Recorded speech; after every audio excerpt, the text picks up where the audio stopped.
हरे कृष्णा। प्रिय दर्शकों, स्वागत है आपका।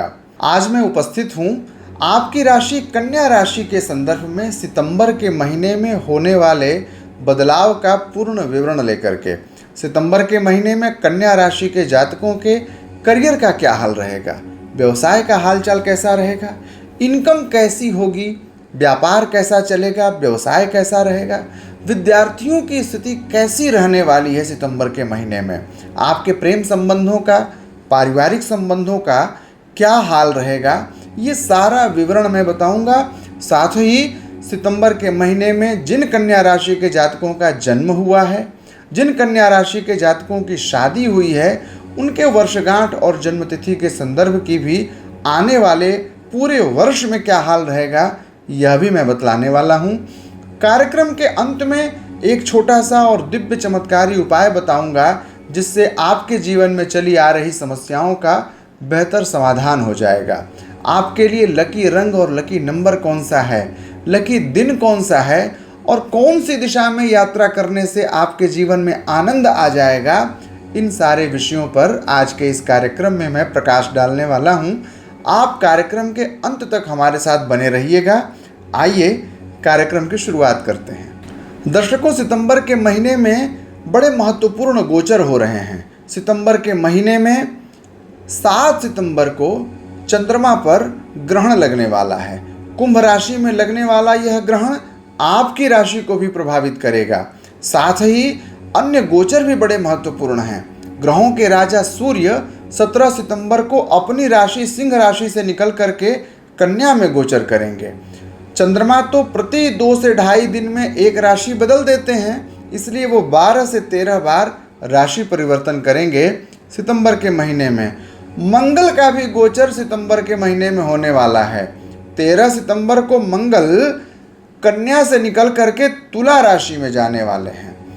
बुध 15 सितंबर को सिंह से निकल के कन्या में आ जाएंगे और बृहस्पति मिथुन में रहेंगे, लेकिन अतिचारी हो जाएंगे। अतिचारी का मतलब उनकी स्पीड बढ़ जाएगी, सुपर स्पीड में रन करेंगे बृहस्पति। इसका आपकी राशि पर कुछ प्रभाव पड़ेगा, वो मैं बतलाऊंगा आपको। अब शुक्र की बात करें तो वह 14 सितंबर को सिंह से निकल करके कन्या में पहुंच जाएंगे और शनि मीन के रहेंगे, वक्री रहेंगे, क्योंकि ये 13 जुलाई से ही वक्री चल रहे हैं। राहु कुंभ के होंगे, केतु सिंह के होंगे।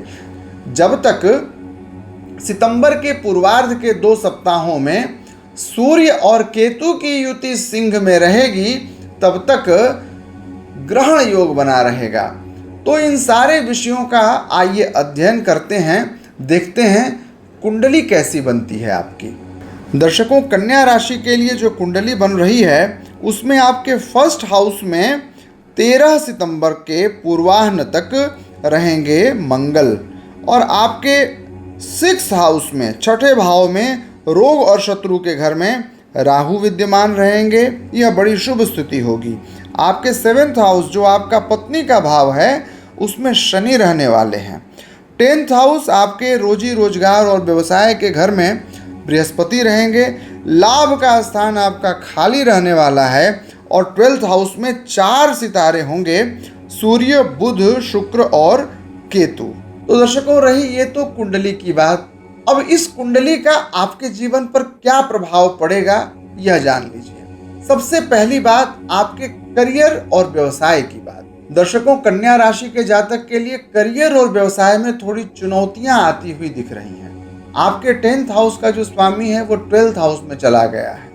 यद्यपि वह योगकारी है, तथापि समस्याओं को थोड़ा वह बढ़ाएगा जरूर। इस पर आप थोड़ा ध्यान दीजिएगा, क्योंकि करियर और व्यवसाय में यदि इस महीने कन्या राशि के जातक लापरवाही किए तो इसका खामियाजा लंबे समय तक भुगतना पड़ सकता है। चाहे आप नौकरी पेशा हो, चाहे आप व्यवसायी हो, यदि आपकी कन्या राशि है तो सावधान रहिएगा। दर्शकों, यदि आप विद्यार्थी हैं और नए रोजगार के तलाश में आप हैं, इंटरव्यू देने वाले हैं, तो ध्यान रखिए आपकी राशि का स्वामी है बुध और आपके 10th भाव का भी स्वामी है बुध, और वह बुध 12th हाउस में चला गया है। यानी कि सही समय पर उचित उत्तर आप नहीं दे पाएंगे, जिसके कारण इंटरव्यू में थोड़ी समस्या आपको आ सकती है। इन विषयों पर जरूर ध्यान दीजिएगा। इसका समाधान क्या होगा मैं कार्यक्रम के अंत में बताऊंगा, बिल्कुल घबराइएगा नहीं। बहुत सुंदर समाधान दूंगा, इसका सटीक उपाय आप स्वयं से कर पाएंगे। आइए अब आपके जीवन की अगली बात, आपके आर्थिक स्थिति की बात। आपका आय व्यय कैसा रहेगा, कर्ज की स्थिति कैसी रहने वाली है, देनदारियां जिम्मेदारियां कैसी रहेंगी, और जो कमाएंगे उससे क्या कुछ बनाएंगे, संपत्ति कुछ जोड़ पाएंगे। आइए जानते हैं। दर्शकों, आपकी राशि के लिए आय और व्यय की बात, आर्थिक संदर्भों की बात थोड़ी मिली जुली रहेगी। औसत स्तर की आमदनी होगी और औसत स्तर का ही बचत भी कर पाएंगे। अच्छी बात यह है कि आप अपने खर्च को थोड़ा नियंत्रित करने में सफल हो जाएंगे। यदि आपकी कन्या राशि है तो आप अपने व्यवसाय पर बहुत फोकस करिए और मितव्ययिता पर ध्यान दीजिए। पैसे कहाँ जा रहे हैं, खर्च किन मदों में ज्यादा हो रहा है, इस पर ध्यान देने का महीना होगा सितंबर का महीना, क्योंकि इनकम इस महीने सीमित होने वाली है। अच्छी बात यह है कि कर्ज की स्थिति नहीं बनेगी, देनदारियों से आपको मुंह छुपाना नहीं पड़ेगा। ये एक सकारात्मक बात होगी आपकी राशि के लिए।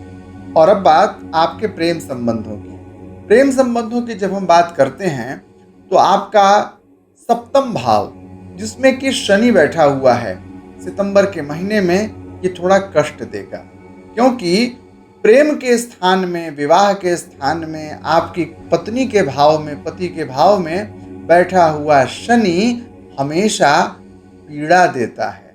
तो यह थोड़ा सा सप्तम भाव को लेकर के पीड़ा देगा, और पीड़ा इसलिए और ज्यादा देगा क्योंकि यह वक्री भी है। तो वक्री शनि कन्या राशि के जातकों के लिए, जिनकी शादी हो चुकी है उन्हें भी, और जिनकी शादी अभी होने वाली है उन्हें भी थोड़ा कष्ट देगा। वे जातक जो प्रेम संबंधों में जी रहे हैं वो बड़े ही फूंक फूंक करके कदम चलेंगे, तभी उनका जीवन आनंदमय हो पाएगा, क्योंकि यह शनि यूं ही नहीं जाने वाले हैं। ये मंद गति ग्रह हैं, ये धीमी गति से चलते हैं। तो जब तक ये यहाँ पर रहेंगे, कहीं न कहीं इस विषय से संबंधित तनाव देते रहेंगे। थोड़े धैर्य की आवश्यकता होगी प्रेम संबंधों के प्रति कन्या राशि के जातकों के लिए। और अब बात कन्या राशि के जातकों के हेल्थ की। आपके लिए हेल्थ के संदर्भ में मेरे पास अच्छी खबर है। स्वास्थ्य का हाल अच्छा रहेगा सितंबर के महीने में। आपके स्वास्थ्य का स्वामी ग्रह मंगल लग्न में रहेगा, और जब लग्न में बैठता है आपके स्वास्थ्य का स्वामी ग्रह, तो वह आपके स्वास्थ्य को मजबूत करता है। ऐसा कहा गया है कि जो इंडोक्राइन से रिलेटेड बीमारियां हैं, यानी कि जो आपके हार्मोनल डिजीजेज हैं, उन सब में सुधार होगा।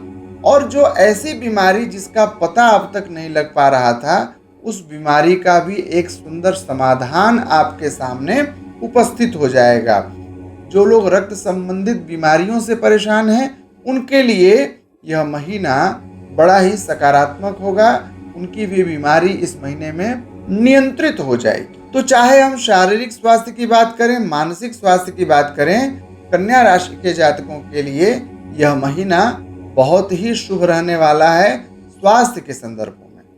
और अब बात कन्या राशि के जातकों के भाग्य की, आपके व्यक्तिगत विकास की, आपके आध्यात्मिक पहलू की। इस महीने आपका भाग्य आपका पूर्ण साथ देगा। आध्यात्मिक विकास भी होगा और आध्यात्मिक यात्राएं भी होंगी। अपने व्यक्तित्व के विकास पर आप पूरा फोकस करेंगे, पर्सनैलिटी डेवलपमेंट पर आप पूरा ध्यान देंगे। दर्शकों, यह महीना आपको ईश्वर से जोड़ने का महीना सिद्ध होने वाला है। आप धार्मिक यात्राओं के माध्यम से दूर देश में दर्शन करने के लिए जाने वाले हैं। साथ ही इस महीने आप उन मंदिरों में भी जाएंगे, उन देवताओं का भी पता लगाएंगे जो आपकी वंश परंपरा से जुड़े हुए हैं, जो आपकी कुल देवी हैं, आपके कुल देवता हैं। तो कुल मिलाकर के धर्म और अध्यात्म से जुड़ा हुआ यह सितंबर का महीना कन्या राशि के जातकों के लिए सिद्ध होने वाला है। दर्शकों, आपकी राशि के लिए एक सूचना मैं और दे दूं कि 7 सितंबर को चंद्रमा का ग्रहण लगने वाला है और 21 सितंबर को सूर्य का ग्रहण लगेगा। यद्यपि सूर्य का ग्रहण भारत में दृश्य नहीं होगा, तथापि उसका अंशात्मक प्रभाव आपकी राशि पर तो पड़ेगा ही। दूसरी बात यह कि चंद्रमा जिस राशि में ग्रहण से दूषित होगा वह आपके छठे भाव का स्वामी होगा। वहाँ छठे भाव में जो यह संयोग बनेगा ग्रहण का, वहाँ पर 11 लिखा हुआ है, कुंभ लिखा हुआ है और कुंभ में ही यह ग्रहण लग रहा है। वह भाव है आपका ऋण का, रोग का और शत्रु का। तो इन ऋण रिपु से आपको सावधान रहना है, रोग से आपको सावधान रहना है। तो ग्रहण का क्या बेहतर उपाय होगा, यह भी मैं आपके लिए इस कार्यक्रम के अंत में बतला दूंगा। जिन जातकों का जन्मदिन सितंबर के महीने में प्राप्त हो रहा है, उनके लिए यह जन्म का महीना वर्ष के लिए अच्छे संकेत लेकर के नहीं आ रहा है। आपको इसके लिए कुछ विशेष आराधना करनी होगी अपने जन्मदिन के अवसर पर। जिनका वैवाहिक जीवन, जिनकी मैरिज एनिवर्सरी की शुरुआत आज इस महीने में हो रही है, उनके लिए शुभता पूरे वर्ष बनी रहेगी। अब मैं आपको बता रहा हूं कि आपका लकी रंग, लकी नंबर, लकी दिन और लकी दिशा कौन सी होगी। दर्शकों, कन्या राशि के जातकों के लिए जो लकी नंबर होंगे वह होगा 1 और 8। लकी रंग होगा आपके लिए लाल। लकी दिन आपके लिए मंगलवार और रविवार होगा। लकी दिशा आपके लिए पूरब की दिशा होगी यदि आप शिक्षा या व्यवसाय के लिए यात्रा करना चाहते हैं। दर्शकों, जो समस्याएं हमने आपके इस राशि फल के क्रम में बताई हैं, उन सारे विषयों का समाधान आप भगवान सूर्य की आराधना करके प्राप्त कर सकते हैं। उदीयमान सूर्य को अर्घ्य दीजिएगा, आपके जीवन में आनंद आ जाएगा।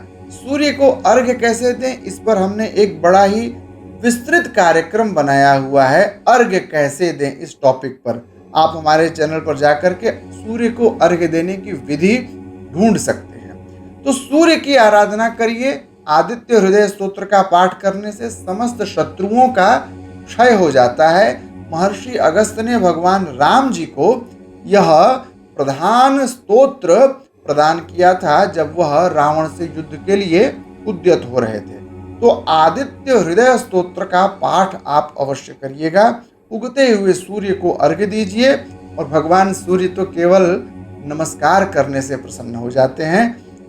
बस शर्त यह है कि सूर्य के उदित होने के पूर्व आप जग जाइए और नहा धो करके तैयार होकर के सूर्य का स्वागत करिए। आपके जीवन की सारी समस्याएं निर्मूल हो जाएंगी। दर्शकों, ये रही बात कन्या राशि के जातकों की। यदि आपके जीवन में भी यदि कोई समस्या है तो आप मुझसे अपनी समस्याओं को साझा कर सकते हैं स्क्रीन पर फ्लैश किए जा रहे नंबरों के माध्यम से। यदि आपकी इन विषयों में रुचि है तो मैं प्रतिदिन शाम 6 बजे ऐसे रुचिकर, ज्ञानप्रद और उपयोगी जानकारियों के साथ उपस्थित होता हूँ। आप हमारे चैनल को सब्सक्राइब कर दीजिए। प्रतिदिन आपको ऐसी कार्यक्रमों की सूचना मिलती रहेगी। यदि आज का कार्यक्रम आपको अच्छा लगा तो अपने मित्रों को, परिवारीजनों को जरूर बताइएगा। कल पुनः मिलेंगे आपसे। तब तक के लिए मुझे विदा दीजिए। जय श्री कृष्णा।